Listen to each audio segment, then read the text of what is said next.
नमस्कार हजुरहरू सम्पूर्णलाई स्वागत छ हाम्रो युट्युब च्यानल सेयर मार्केटिङ नेपालमा। आइपिओसँग सम्बन्धित फेरि अर्को एउटा नयाँ विषयवस्तुमा आधारित भिडियो लिएर उपस्थित भएको छु। उत्कृष्ट लघुवित्त कम्पनी बीपीडब्ल्यू लघुवित्त वित्तीय संस्था लिमिटेडले हामी सर्वसाधारण अर्थात् जनरल पब्लिकहरूको लागि आइपिओ निष्कासन तथा बिक्री खुल्ला गरिरहेको छ।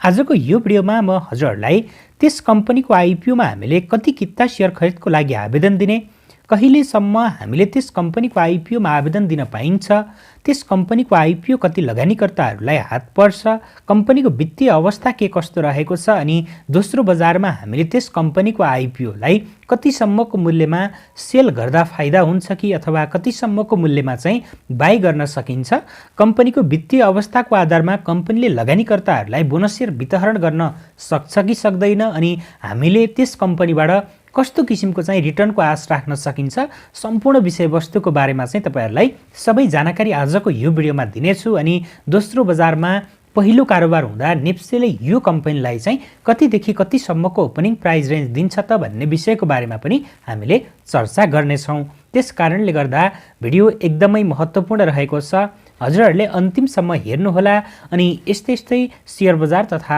अब आउने कम्पनीहरूको आइपिओसँग सम्बन्धित विभिन्न नयाँ तथा जानकारीमूलक भिडियोहरू हेर्नको लागि हाम्रो युट्युब च्यानल शेयर मार्केटिङ नेपाललाई सब्स्क्राइब गरी साइडमा रहेको बेल आइकनलाई पनि क्लिक गरिदिनुहोला, जसको कारण हजुरहरूले हामीले अपलोड गरेको भिडियो सबैभन्दा पहिले हेर्न र सुन्न सक्नुहुन्छ। आउनुहोस् अब हामी आजको विषयवस्तुतर्फ नै लागौँ। बीपीडब्ल्यू लघुवित्त वित्तीय संस्था लिमिटेडले हामी सर्वसाधारण अर्थात् जनरल पब्लिकहरूको लागि बिहिबार अर्थात् फागुनको 18 गतेदेखि आइपिओ बिक्री खुल्ला गरिरहेको छ। यस कम्पनीले आफ्नो जारी पुँजी 3 करोड रुपैयाँको 26.98% हुन आउने 80,90,000 रुपैयाँ बराबरको आइपिओ बिक्री गर्न लागेको हो। अनि जस अनुसार प्रति सेयर 100 रुपैयाँ अङ्कित मूल्यका दरले 80,950 किता सेयर चाहिँ यसले निष्कासन गर्नेछ। यसमध्ये 10% अर्थात् 9,007 किता यसले वैदेशिक रोजगारीमा रहेका नेपालीहरूको लागि निष्कासन गरी बाँडफाँड पनि गरिसकेको छ। अनि जारी पुँजीको 0.5% अर्थात् 1,500 किता सेयर यसले आफ्ना कम्पनीका कर्मचारीहरूको लागि सुरक्षित गरिसकेको छ भने 5% अर्थात् 15,000 किता सेयर यसले सामूहिक लगानी कोषहरूको लागि पनि सुरक्षित गरिसकेको छ।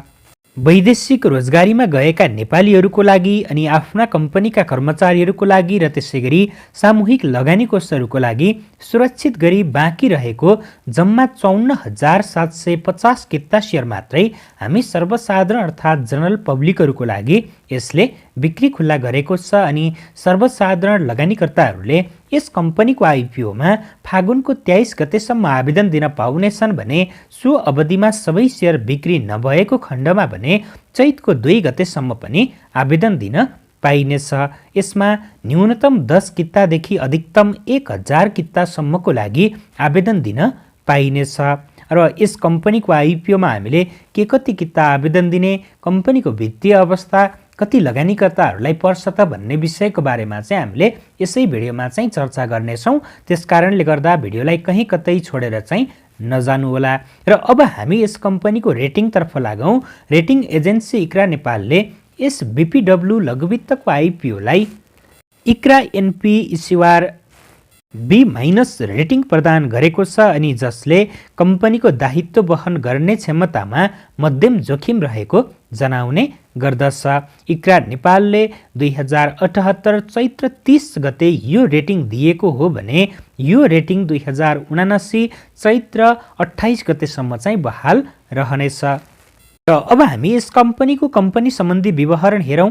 यो बीपीडब्ल्यू लघुवित्त वित्तीय संस्था लिमिटेड कम्पनी ऐन 2063 तथा बैंक तथा वित्तीय संस्था सम्बन्धी ऐन 2073 अन्तर्गत स्थापित भएको कम्पनी हो। यस लघुवित्तको रजिस्टर कार्यालय काभ्रेपलाञ्चोक जिल्ला बनेपा 8 3 दोबाटोमा रहेको छ भने यस बीपीडब्ल्यू लघुवित्त 2075 भदौको 31 गते कम्पनी रजिस्टरको कार्यालयमा पब्लिक लिमिटेड कम्पनीको रूपमा चाहिँ दर्ता भएको हो। यसले 2075 माघको 17 गते वित्तीय संस्थाको रूपमा वित्तीय कारोबार गर्न नेपाल राष्ट्र ब्याङ्कबाट इजाजत प्राप्त गरेको थियो भने औपचारिक रूपमा चाहिँ 2076 वैशाखदेखि चाहिँ यसले कारोबार सुरु गरेको थियो। अनि हाल यस लघुवित्तले 5 वटा शाखा कार्यालयहरू स्थापना गरी कारोबार गर्दै आएको छ भने आवश्यकता अनुसार नेपाल राष्ट्र ब्याङ्कको स्वीकृति लिएर शाखा तथा उपशाखा तथा अन्य कार्यालय खोली कारोबार गर्न चाहिँ पाउनेछ। र अब हामी यस कम्पनीको पुँजी संरचना र वित्तीय प्रक्षेपणतर्फ लागौँ। यस बीपीडब्ल्यू लघुवित्तको अधिकृत पुँजी 10 करोड रुपैयाँ र जारी पुँजी 3 करोड रुपैयाँ रहेको छ। जारी पुँजीमध्ये 2 करोड 3 लाख रुपैयाँ संस्थापक शेयरधनीबाट चुक्ता भइसकेको छ भने बाँकी 97 लाख रुपैयाँ बराबरको आइपिओ सर्वसाधारणलाई यसले छुट्याएको छ। आइपिओ पछि चुक्ता पुँजी जारी पुँजी बराबर अर्थात् 3 करोड रुपैयाँ पुग्नेछ भने आइपिओ पछि कम्पनीमा संस्थापक लगानीकर्ताहरूको हिस्सा 67.67% र सर्वसाधारण लगानीकर्ताहरूको हिस्सा 32.33% चाहिँ रहनेछ।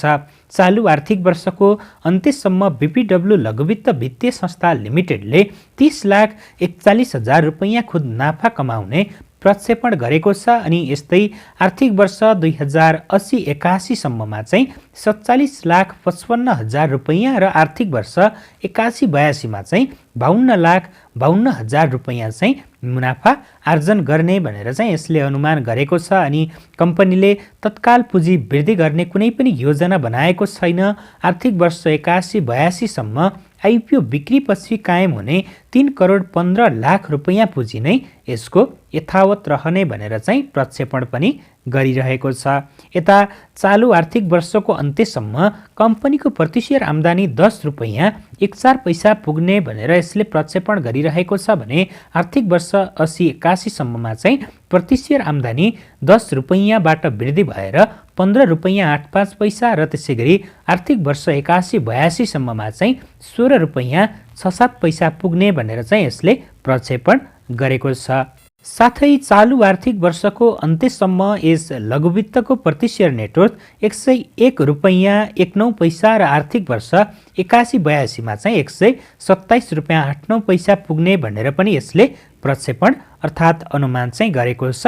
र यस कम्पनीको प्रमुख कार्यकारी अधिकृतको जिम्मेवारी दिलीप कुमार पोखरेलले सम्हालिरहेका छन् भने उनले स्नाकोत्तर गरेका छन्। अनि लघुवित्त तथा विकास क्षेत्रमा चाहिँ अधिकृत श्रेणी, व्यवस्थापकीय श्रेणी तथा प्रमुख कार्यकारी अधिकृतमा समेत रही 19 वर्षभन्दा बढीको अनुभव रहेको कम्पनीले जानकारी गराएको छ भने प्रमिला साक्य कम्पनीको सञ्चालक समिति अध्यक्ष पदमा चाहिँ रहेकै छन्। र म तपाईहरुलाई अब यस कम्पनीको वित्तीय अवस्थाको बारेमा केही सामान्य जानकारी दिन चाहे।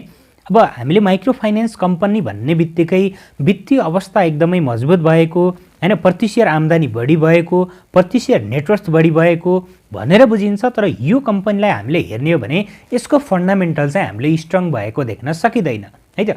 माइक्रो फाइनेन्स कम्पनीहरू पनि सबै माइक्रो फाइनेन्स कम्पनीहरू वित्तीय अवस्थामा मजबुत भएका हुन्छन् भन्ने हुँदैन। अनि सबै हाइड्रो पावर फाइनेन्स कम्पनीहरू चाहिँ वित्तीय अवस्था नाजुक भएका हुन्छन् भनेर पनि भन्न मिल्दैन। कतिपय हाइड्रो पावर कम्पनीहरू हामीले एकदमै उत्कृष्ट पनि देख्न सकिन्छ, उत्कृष्ट भइकिन पनि कम्पनीहरूको शेयर मूल्य तल्लो एरियामा चलिरहेको पनि हामीले देख्न सकिन्छ भने यो माइक्रो फाइनेन्सको हामीले वित्तीय अवस्था हेर्ने हो भने यसको अडिटेड रिपोर्ट 2077-78 अनुसार हेर्दा 86.78 चाहिँ यसको प्रति शेयर नेटवर्थ रहेको छ। अनि यसको 78-79 मा हामीले प्रति शेयर आम्दानी हेर्ने हो भने 12 रुपैयाँ 4-7 पैसा देखिएको छ भने कम्पनीको सञ्चित नाफा नोक्सानी हेर्ने हो भने कम्पनी अहिलेसम्म चाहिँ हामीले नोक्सानीमै रहेको देख्न सकिन्छ। कम्पनी अहिलेसम्म पनि नोक्सानीमै रहेको छ। कम्पनी आर्थिक वर्ष 75-76 देखि चाहिँ सुरु भएको 75-76 अनि त्यसै गरी 76-77 र 77-78 सम्म आइपुग्दा पनि कम्पनी के छ त मुनाफामा छैन, कम्पनी लसमै छ भनेर हामीले बुझ्न सकिन्छ। अनि अपरिष्कृत वित्तीय विवरण अनुसार हेर्ने हो भने पनि हामीले 78-79 मा चाहिँ हामीले यस कम्पनीको प्रति शेयर नेटवर्थ 79 रुपैयाँ 2-4 पैसा, प्रति शेयर आम्दानी 12 रुपैयाँ 4-7 पैसा, अनि कम्पनी त्यति बेला पनि हामीले नोक्सानीमै रहेको देख्न सकिन्छ। यो अडिटेड रिपोर्ट होइन। अनि 79-80 को चाहिँ पहिलो त्रैमास हेर्ने हो भने पनि 79-80 को पहिलो त्रैमासमा पनि कम्पनीले नोक्सानी चाहिँ बेहोरिरहेको छ। कम्पनीको प्रति सेयर आम्दानी पनि माइनस 12.74 रहेको छ अनि प्रति सेयर नेटवर्थ चाहिँ 86.50 देख्न सकिन्छ।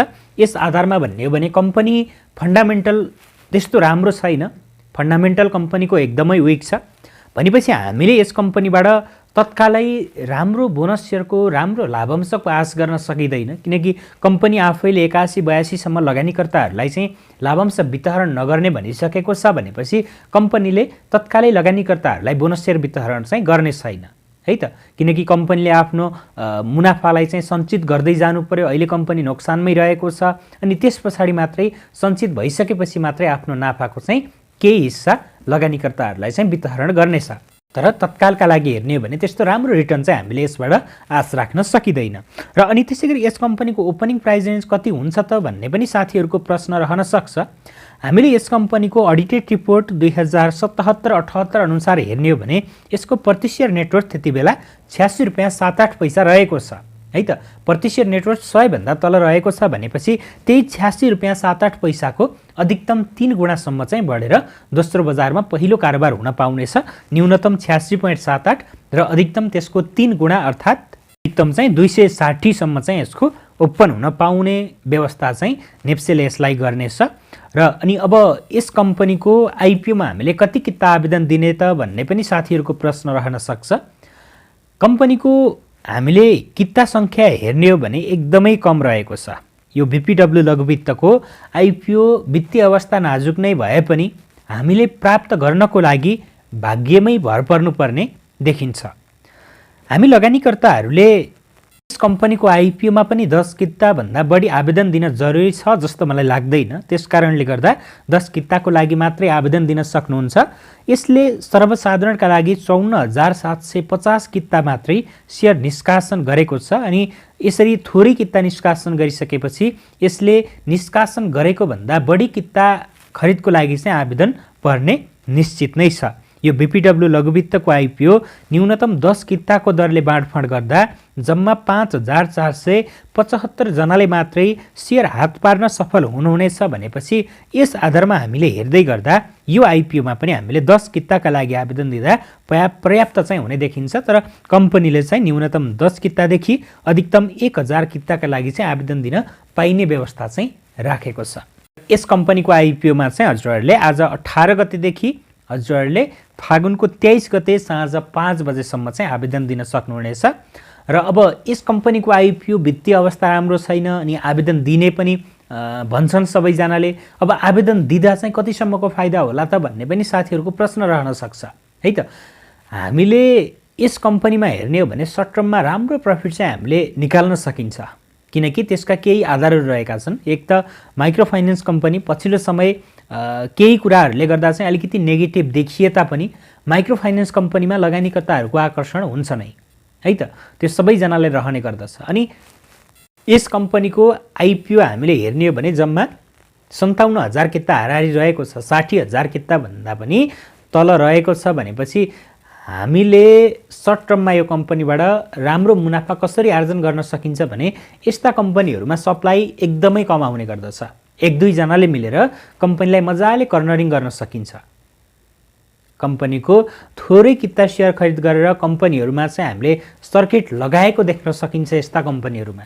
त्यस कारणले गर्दा सर्ट टर्ममा हामीले यस्तो कम्पनीबाट राम्रो प्रफिट चाहिँ लिन सकिन्छ। तर तपाईहरूले चाहिँ अब यस कम्पनीको सेयर अथवा आइपिओ प्राप्त गर्नुभयो भने तपाईहरूले यस कम्पनीको आइपिओलाई जुन दिनसम्म यस कम्पनीको आइपिओ कारोबार भइराखेको हुन्छ, सर्किट लागिरहेको हुन्छ, त्यति बेलासम्म बिक्री नगर्ने। तर जुन दिनदेखि कम्पनीको सेयर मूल्य घट्न थाल्छ अथवा हामीले चाहिँ छिटो छिटो सेयर मूल्यमा चाहिँ परिवर्तन भएको देख्न सकिन्छ, त्यस पछाडि चाहिँ हामीले विचार गरेर कम्पनीको सेयरलाई चाहिँ बिक्री गर्दा पनि राम्रो मुनाफा हुने अथवा त्यस पछाडि बिक्री गर्दा हैन त्यस पछाडि चाहिँ कम्पनीको सेयर मूल्य घट्न सक्ने सम्भावना पनि हुन सक्छ। तर यो भन्दै गर्दा फेरि कम्पनीको सेयर मूल्य कुन रेन्जमा छ भन्ने कुरा पनि हामीले बुझ्नुपर्ने हुन्छ। नर्मल्ली हामीले यतिका माइक्रो फाइनेन्स कम्पनीहरू वित्तीय अवस्था नाजुक नै भए तापनि हामीले 1000 भन्दा माथि चाहिँ क्रस गरेको देखिरहेका छौँ। आदर्श लघुवित्त जसको वित्तीय अवस्था पनि त्यति धेरै मजबुत नभए तापनि 2000 को एरियालाई चाहिँ सहजै ब्रेक गरेर माथितिर लागेको थियो। अहिले पछिल्लो समय डिडिबिएलसँग मर्जरको कारणले गर्दा कम्पनीको सेयर मूल्य धेरै माथिसम्म पुग्न नसके तापनि 2000 भन्दा माथिल्लो रेन्ज चाहिँ पुगेको थियो है त। त्यस आधारमा हामीले बुझ्ने हो भने अब यो कम्पनीको आइपिओ 2000 तत्कालको लागि नदेखे तापनि हामीले त्योभन्दा तल्लो एरियासम्म पुगेको चाहिँ पक्कै पनि देख्न पाउनेवाला छौँ। तर जुन किसिमको यसमा चाहिँ सप्लाई एकदमै कम हुनेछ, थोरै किताब नेप्सेमा सूचीकृत हुनेछ भनेपछि सप्लाई एकदमै कम हुने भएको हुनाले 2000 पनि नपुग्ला भन्न चाहिँ सकिँदैन है त। त्यो विषयमा चाहिँ तपाईँहरू आफै नै आफ्नो रणनीति चाहिँ गराएर अगाडि बढ्न सक्नुहुनेछ। र मेरो विचारमा तपाईँहरूले यदि राख्नुभयो भने तापनि आगामी बुलसम्म राख्दै गर्दा चाहिँ तपाईँहरूले राम्रो मुनाफा चाहिँ आर्जन गर्न सक्नुहुनेछ। होइन भने मैले अघि नै भनिहालेँ, जुन दिनदेखि चाहिँ नियमित रूपमा कारोबार हुन्छ त्यो दिन बिक्री गरेर त्यसबाट चाहिँ केही तल करेक्सन भएपछि अथवा केही तल आएपछि फेरि यही कम्पनीलाई चाहिँ तपाईँहरूले खरिद गर्न पनि सक्नुहुन्छ। जस्तो कि तपाईँले कुनै कम्पनीको 10 किता सेयर बिक्री गरेर 11 किता चाहिँ किन्न सक्नुभयो भने पनि तपाईँहरूलाई 1 किता त प्लस भइहाल्यो नि होइन। त्यस कारणले गर्दा त्यो किसिमले चाहिँ तपाईँहरूले यस कम्पनीमा अथवा यस्तै आइपिओ निष्कासन गरेका अन्य कम्पनीहरूमा पनि त्यही किसिमको चाहिँ आफ्नो रणनीति गराएर चाहिँ अगाडि बढ्न सक्नुहुनेछ। र आजको लागि चाहिँ यति नै गरौँ। अनि भिडियोलाई अन्तिमसम्म हेरिदिनु भएकोमा धेरै धेरै धन्यवाद। र यस्तै विषयवस्तुमा आधारित भिडियोहरू हेर्नको लागि चाहिँ हाम्रो च्यानललाई सब्सक्राइब गरी साइडमा रहेको बेल आइकनलाई पनि क्लिक गर्न चाहिँ नभुल्नुहोला।